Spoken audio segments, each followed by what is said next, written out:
러시아의 대통령 선거가 얼마 안 남았습니다. 지금 방송하는 날이 3월 13일입니다. 3월 15일부터 17일까지 러시아 대통령 선거예요. 그리고 오늘 썸네일 뭐예요? 내일 모레 또 될 예정. 개 씹어졌습니다. 개 씹어졌습니다. 권력으로 읽는 세계사 2. 러시아 대선이 얼마 안 남았습니다. 3월 15일부터 17일까지 러시아 대선이에요. 예전에 간다요가 푸틴이 헌법을 바꿔서 대통령 계속 기어 나올 수 있다 이런 영상 올린 적이 있어요. 저쪽에 썸네일 뜨죠? 저거 확인하시면은 러시아 대통령 선거 관련된 법을 좀 더 디테일하게 보실 수 있습니다. 자, 그래서 원래는 푸틴이 2024년 올해죠? 올해까지 임기 채우면 더 이상 대선을 못 나와야 되는데 2020년도에 헌법 갈아엎어가지고 또 기어 나올 수 있어요 지금. 그래서 작년 12월 8일에 2023년 12월 8일에 나 대선 또 나갈 거야 라고 얘기한 바 있습니다. 푸틴은.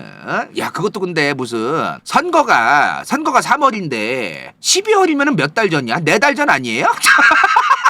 4달 전이잖아. 3달 전? 4달 전에 무슨 대선 또 나간다고 얘기를 하냐. 얼마나 자신이 있으면. 아니 보통 한 1년 전에 얘기하든가 그러잖아요. 근데 한 4달 전에 나 또 나갈 거야. 그러니까 어차피 내가 된다는 거지. 자, 지금 러시아는요, 푸틴이 정말 수많은 기관들을 다 장악한 상황입니다. 삼권 분립이 없는 나라야, 저 나라는 지금. 민주주의 국가에서 정말 중요한 삼권 분립이 있고, 그리고 그 외에 삼권 분립을 넘어서서 또 그 외의 기관이 있죠. 여기 오른쪽 위에 헌재랑 선관위. 여기는 이제 삼권 분립에서도 떨어져 나와 있어야 돼요. 이런 독립되어 있는 기관들까지도 푸틴은 지금 러시아에서 자기 사람들 다 꽂아놨어요. 그래서 이 양반들이 푸틴을 너무너무 많이 도와줍니다. 그래서 지금 푸틴의 대항마가 될 수 있는 그런 후보들 중에 나발리는 최근에 죽었죠. 그죠? 근데 이 아저씨 보리스 나데즈딘이라 그래요. 이 양반이 대통령 선거에 이번에 나가고 싶어가지고 나가려고 했는데 대법원이 너 못 나가. 대법원에서 너 이번에도 못 나가라고 판결을 때려주는 그런 나라입니다. 그래서 지금 푸틴은 거의 사실상 뭐 다른 후보가 있기도 하겠지만 아마 있을 것 같은데 사실상의 단독 후보야. 단독 후보가 아니지만 단독 후보. 그런 느낌이야. 러시아의 대통령 선거를 나가려면요, 예컨대 10만 명의 서명을 받아야 돼요. 그런 게 있다더라, 세상에. 내가 대통령 선거를 그냥 나갈게요 이게 아니라 일단은 자기를 지지할 것 같은 그런 사람들의 서명을 10만 명 걸 모아와야 돼요. 일단은 모아와야 되는데, 근데 그거를 솔직한 얘기로 이 사람은 10만 명 금방 모을 거 아니야. 지지 기반 자체가 탄탄하니까. 근데 이 양반 지금 뭐 하고 있어? 멀쩡한 정당도 조져놓고 멀쩡한 그 대통령 후보로 나올 만한 대항마도 조져놓고 이러니까 이 사람을 상대로 대통령 후보로 나가고 싶은 사람이 그 10만 명의 지지 서명을 솔직한 얘기로 모으는 게 쉽지가 않아요. 근데 이 양반이 모은 거야. 보리스 나데즈딘, 이 아저씨가 10만 명 지지 서명을 모아서 러시아의 선관위에 내요. 10만 명 지지 서명 받은 거를 냈는데 선관위의 판단이 뭐냐? 너는 그 10만 명 안에 구라가 섞여 있다. 구라가 섞여 있다. 너는 이 10만 명의 오리지널이 아니다. 뻥카가 섞여 있으니까 너는 안 된다. 그래서 또 막아. 이런 식으로 방해 공작이 너무너무 많아요 지금. 왜 저러는 걸까요? 푸틴이 대통령에서 당선되지 않을 것 같아서라기보다도 살짝 불안한 게 있는 겁니다. 자, 어떤 느낌이냐면은 지금 러시아의 정치 상황이 어떤 거냐면은 러시아 국민들도 전반적으로 다 안 돼요. 젊은 사람들도 다 안 돼. 푸틴은 지금 비민주주의자다. 독재자다. 아는데 얘가 있어서 그나마 얘네랑 싸울 수 있는 거다. 어떤 느낌인지 아시겠죠? 그러니까 이 사람이 문제가 있고 비민주주의자고 독재하고 아는데 미국이랑 국가 같은 강대 국가 맞다이를 까야 되는 우리 러시아의 어떤 그 위력, 국뽕 이런 거 가지고 우리 러시아의 자존심을 시켜 세워주고 지켜낼 수 있으려면은 얘 아니면 안 된다 이거예요 지금. 요런 게 있는 겁니다 지금. 러시아가 지금 공중분해까지는 안 됐잖아요. 공중분해까지는 안 됐잖아. 그나마 공중분해 안 되는 건 얘 덕분이다. 푸틴 덕분이다. 푸틴 아니었으면 공중분해까지 됐을 것이다. 이렇게 보는 거지. 러시아 사람들이, 그리고 러시아의 공기관, 정부에 대한 그 신뢰 이런 게 굉장히 낮아요. 러시아의 경찰도 부패했고 정부도 부패했고 러시아 국민들도 전반적으로 다 아는 사실이야 이게. 근데 푸틴도 투명하지 않고 청렴한 사람이 아닌 걸 알지만 공중분해까지는 안 가게 막아준다 이 말이야 지금. 그리고 옛날에 소련이었잖아. 위대한 영광스러운 뭐 역사라고 이제 러시아 사람들은 생각을 하나 봐요. 그게 어마무시했지 사실. 엄청난 국가긴 했어요. 그죠? 이게 다 소비에트 연방 때 국가들인데 이 소련의 영광, 위대했던 영광, 이거를 개박살낸 인간이 있다. 누구? 옐친. 이 사람 누구야? 소련을 셀프로 공중분해시키고 러시아란 나라를 만들더니 나라를 개판으로 만들었다라고 평가받는 사람이에요. 러시아의 초대 대통령 옐친, 보리스 옐친입니다. 술 좋아해. 옆에 있는 사람이 저 조지 W 부시 아버지 부시라고 해요. 그래서 옛날에 그 CIA 국장도 하고 그랬었잖아, 그지? 러시아의 중장년층 이상은 이 옐친이 소련의 영광을 다 붕괴시키고 박살내놨다고 생각하는 게 있는 거예요. 게다가 옐친은 지금 이 아버지 부시 만나서만이 아니야. 빌 클린턴. 아버지 부시 다음에 대통령이 빌 클린턴이었잖아요. 그 사람 만나가지고 막 술 먹고 주정 부리고 막 대낮부터 막 이러니까 너무 나라 망신시키고 자존심 상하고 이런 게 있던 거예요. 어떤 국가에 대한 자부심. 러시아 국민들 우리나라도 국뽕이 있잖아요. 어느 정도의. 그런 거를 그나마 푸틴이 지켜주고 있다. 이런 게 있는 거다 이 말이야 지금. 그러니까 푸틴의 지지는 푸틴이 너무 사랑스러워가 아니라 푸틴 말고 그래서 누가 할 건데, 대체를 누가 할 건데, 대안이 뭔데, 이런 감성으로 푸틴이 지지를 받는 거지 이 사람을 사랑하고 너무너무 좋고 이런 느낌이 아니라는 거예요 지금. 자, 그렇다면 이런 얘기를 들어보니까 이 사람은 어차피 지지 기반이 어마무시하게 있는 거네 어느 정도는. 그런데 굳이 구태여 이 보리스 나데즈딘 이런 아저씨 못 나오게 하고, 아니면은 나발니 지금 체포되고 있는 거예요. 이런 사람 지금 체포하면서 이렇게까지 해놓을 이유가 뭐가 있어? 자신이 있을 텐데, 그죠? 푸틴은 지금 2001년부터 2024년까지 해먹고 있습니다. 그죠? 푸틴이 2001년부터 2024년까지 24년 동안 해먹고 있어요, 러시아에서. 근데 이 양반이 해먹어오는 과정에서 해쳐먹어온 그룹이 한둘이 아닙니다. 일단은 러시아의 재벌들부터 정책의 인사들까지 어마무시하게 함께 해먹어왔어요. 근데 그러다 보니까 지금 러시아가 어떤 상황이냐, 푸틴이라는 사람이 단순하게 그냥 대통령이 된다가 아니에요. 군소리가 안 나와야 돼. 군소리 하나 나오기 시작하면 터질 게 한두 개가 아닌 사람이야. 그러니까 철저하게 군소리가 안 나와야 돼. 요만큼이라도 자기한테 반대하는 이런 나발니 같은 사람들, 아니면 보리스 나데즈딘 이런 사람들이 뭔가 폭로하고 막 의혹을 제기하고 이런 것 자체를 막아야 되는 거야, 푸틴은 지금.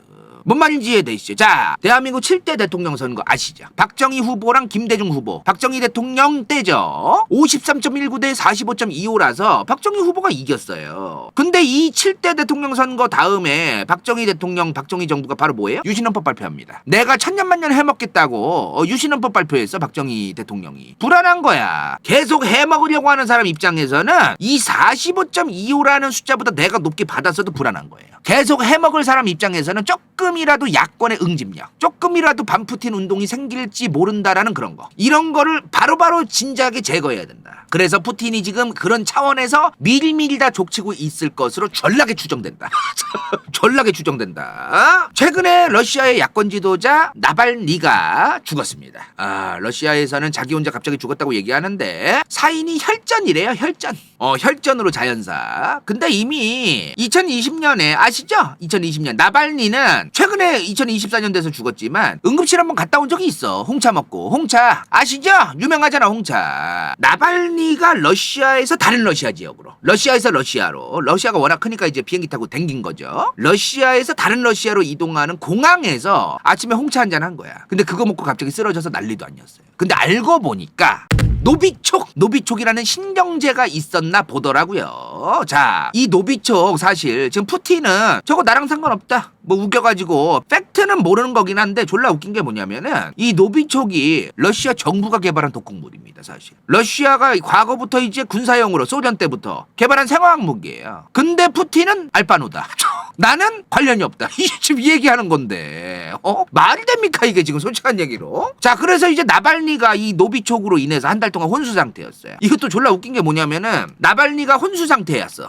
잠깐 깨어났어. 그때 여기서 독일의 시민단체가 어떤 이런 그 민주화 운동이라던가 독재에 어떤 대항하는 이런 사람들 도와주는 그런 시민단체가 우리가 치료해주겠다, 독일로 와라. 자기들이 이제 치료해주겠다고 권유를 해서 독일로 오라 그래요. 전용기까지 보내줬대. 그래서 저 독일 시민단체가. 근데 나발니가 싫다. 그러다가 이제 결국에는 독일 가서 치료를 받게 됩니다, 나발니가. 자, 근데 나발니 이 사람도 참 대단한 사람인 게 뭐냐면, 강단은 진짜 인정인 게 독일 가서 치료를 받으러 갔어. 그럼 나였으면은 바로 망명 신청이야.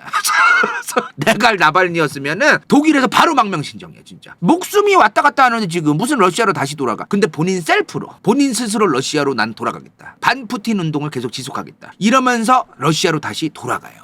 그래서 붙잡혀요. 들어가자마자. 러시아 들어가서 이 사람 처음에 붙잡히는데 처음에 형량이 얼마였냐면은 처음에 2년 6개월이었어. 근데 이거 러시아가 어떤 나라예요 지금? 이 양반이 모든 지금 삼권 분립이고 지랄 구간에 다 지금 장악한 나라 아닙니까? 여러 건수 다 집어넣어가지고 이게 11년 6개월로 늘어납니다. 와, 이 2년 6개월이 11년이 돼요. 근데 여기다가 또 추가해. 그래서 19년을 또 추가해서 여기 30년 이상이 됩니다. 최종적으로. 이거 아시죠? 내가 징역을 받아도 항소할 수 있는 거. 항소를 해가지고 내 징역 기간을 줄이거나 이런 거 법리 다툼 할 수 있어요. 우리나라도. 그죠? 근데 항소가 기각됩니다. 기각이 뭐예요? 기각이 뭐야? 빠꾸야, 빠꾸. 항소하지 마라 이 말이요. 항소 자체를 빠꾸시킨 거예요.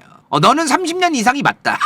이렇게 빠꾸 시킨 거지. 법원까지 장악이 된 것 같아요. 어느 정도. 야, 근데 나발니 이 사람 진짜 정신력 대단한 게 뭐냐면은 최근에 죽기 전까지 수감 기간에 수감 전체 기간의 25%를 냉동 깜빵이라는 곳에 있었습니다. 무슨 말이냐? 일단은 나발니가 지금 수감되어 있던 그 교도소가 여기에요. 시베리아. 이름은 제3교도소라고 합니다. 요렇게 이제 써요. IK3이라고 또 한다고 하더라고. 제3교도소. 여기서 있었는데 여기 안에 이 교도소 안에 난방이 안 되는 방이 또 따로 있어요. 난방이 안 되는 냉동깜방. 여기 겨울에 영하 20도 이하로 내려가는 데예요. 이거를 견딘 사람입니다. 나발니는. 그러다가 최근에 2월 16일에 사망한 거예요.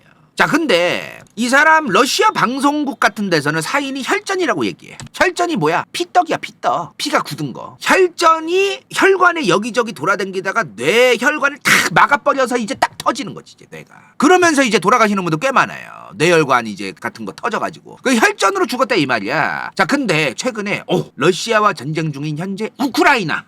여기서 혈전으로 죽은 게 맞다라고 동의를 해줍니다, 이 말에. 나 그래가지고 처음에 이게 무슨 말이야? 우크라이나에서 저거를 혈전이라고 얘기를 해준다고? 다만 사람이 고문을 받고 접해면 몸에서 이제 구타를 당해도 혈전이 생긴다 이 말이야. 이 얘기가 이제 있는 거죠. 물론 나발니가 혈전으로 자연사를 한 건 맞는데 저 혈전이 왜 생겼냐 이 얘기가 이제 달라지는 거야 지금. 이거는 근데 명확하지 않다 지금. 저희가 뭐라고 딱 부러지게 얘기 드릴 순 없다. 그러나 졸라게 의심스러운 건 많으나 저희가 말씀드리는 건 적절하지 않다. 아직 뭐 확인된 건 없으니까요. 졸라게 의심스러운 건 맞다. 자, 근데 나발니가 지금 이번에 죽었는데 이런 식으로 죽은 사람 한두 명 아니죠? 여러 명이 있는데 그 중에서 독극물 홍차. 오늘 홍차 편이야 사실상. 홍차. 러시아 관련 밈 뭐 있어요? 홍차 조심하라고. 홍차 먹고 골로 간 사람이 한둘이 아니에요 지금. 그리고 지금 러시아 밖에서도 독사를 해요. 러시아는. 2006년 6월입니다. FSB라고 아세요? 러시아 연방보안국. KGB야, KGB. 우리나라 국정원 같은 거. 그 KGB가 이제 FSB로 바뀐 거예요.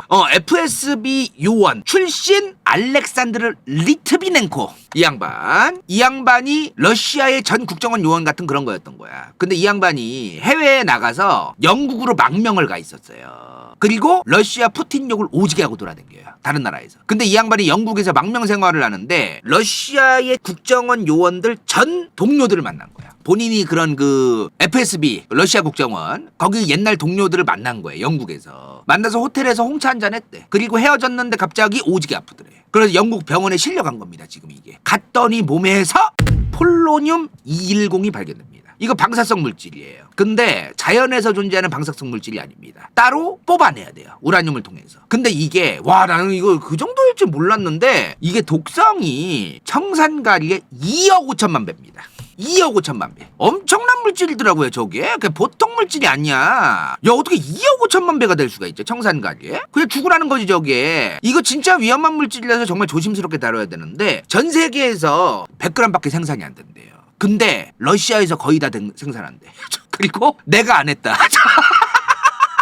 아니 존나 진짜 내가 안 했다. 나는 모른다. 얘기는 하는데 대부분 아까 뭐야 노비촉 어디 갔어? 이것도 러시아에서 개발한 거래. 그리고 이것도 지금 전 세계에서 100g밖에 생산이 안 되는 거 거의 다 또 러시아에서만 생산해. 이게 뭐야 이게? 그러니까 그래놓고 우린 안 했다. 그래놓고 알바노야 지금. 결국에 이 폴로늄 210에 그 노출이 되었던 이 양반 병원 입원하고 나서 3주 만에 죽습니다. 러시아가 개입했다라는 명확한 증거는 없으나 러시아가 개입했을 것으로 전락에 강력히 추정된다. 씹어졌습니다. 그리고 지금 이 사람들만 죽는 게 아니에요. 아까 푸틴이 정권 잡고 24년 흘렀다 그랬어. 그 과정에서 푸틴이랑 같이 경제적으로 신흥부자들, 러시아의 신흥부자들을 올리가르이라고 합니다. 이 사람들이 이제 국책사업 아니면 아니면은 이제 그 러시아 정부 주도하에 했던 여러 가지 사업들의 특정 분야를 맡은 민간 기업 이런 것들을 통해서 신흥부자가 된 사람들이에요. 그러니까 푸틴이랑 같이 싸바싸바 하면서 같이 해먹어온 사람들이야. 근데 이 사람들이 러우 전쟁이 시작되고 나서 지금 경제 제재가 시작되잖아요. 지금 러시아에 대해서. 그러면서 이 사람들이 돈을 덜 벌게 되고 못 벌게 되니까 군소리를 많이 하는 거야. 군소리를 많이 하니까 또 이 올리가르이들 중에서도 여러 명 죽었어요, 지금. 오늘 이제 나발리의 사망 그리고 푸틴이 이제 해먹고 있는 거에 대해서 조금 그냥 좀 여러 가지 그냥 뭐 재미있게 좀 말씀드리는 그런 단순한 편인데요. 이게 사실 중요한 건 아니죠, 지금. 사실 인간 간다요 하면 뭡니까? 2022년 2월 러우 전쟁이 시작된 이후에 2022년 러우 전쟁과 함께 해온 사람입니다. 근데 2023년 이후에 좀 뜸했어요. 왜? 솔직히 간다요가 2022년 2월에 저 러우 전쟁은 장기화될 수밖에 없다. 결국에는 미국도 우크라이나를 버리게 될 가능성도 있고 트럼프 정부가 들어서면 러우 전쟁에서 우크라이나는 정말 어려워질 것이다. 내가 이미 이거 2022년에 막 얘기하고 그랬었어요. 그죠? 그리고 러시아가 지금 전쟁에서 불리해지고 그렇다고 하지만 시간 끌면서 결국엔 러시아가 저도 진 게 아니다. 내가 이런 얘기도 했었어요. 그죠? 좀 결국에는 그렇게 되어가고 있습니다. 그죠? 근데 간다요가 2023년 이후부터 러우 전쟁 편을 거의 안 올린 이유가 뭐냐면은 내 말이 맞잖아. 이거를 신나게 떠들고 싶지가 않았어요. 지금 얼마나 많은 사람들이 개죽음을 당했어 지금. 러시아든 우크라이나든. 그렇잖아요. 그러니까 시정잡배 마냥 커뮤니티에서 내 말이 맞잖아. 빨라봐 이러면서 신나가지고 떠드는 그런 시정잡배들하고 내가 똑같이 살고 싶지도 않았고 그런 등신 같은 인생을 살고 싶지도 않았기 때문에 내가 내 말이 맞든 틀리든 간에 별로 그런 거를 올리고 싶지 않았기 때문에 그냥 입 다물고 있던 거예요 사실은. 요즘은 지금 언론들도 젤렌스키 까고 난리도 아니에요 지금. 우크라이나가 이기기를 희망한다 젤렌스키 대통령 위대하다 이 얘기를 그렇게 많이 하던 사람들이 이제 와선 젤렌스키 얘 선 넘는다 이러면서 욕 오지게 하고 2022년 내내 우크라이나의 승리를 기원하고 그러던 모습들 다 어디 간 겁니까 지금. 간다요라고 해서 사실 러우 전쟁 편을 2022년부터 올려왔지만 우크라이나가 지기를 바라던 건 아니에요. 저라고 해서. 다만 이제 뭘 얘기했던 거야. 우크라이나는 지금 스스로 이기기가 어려운데도 국제정치적인 설계 자체를 너무 이상하게 했고 본인들이 이기지도 못할 전쟁을 갖다가 일부러 일으키게 한 거다. 그 얘기했던 거 아닙니까? 자, 그래서 다음 편 러우 전쟁 2024년 버전을 준비하도록 하겠습니다. 인생 동반자 좋기 트라이뉴트리 나도요 간다요 후원자 왕감 당근 이카로스 후추 vs 더 월드 은빛 마술사 최현정 간호낸 이름없음 XX129XX 잘맨 마티아스디 갱다 탁성이 시우필 최영희 찬케일 태원선 정유진 배부른다람쥐 포슈킨 노아이사 진우파 이건 재밌을지도 몰라.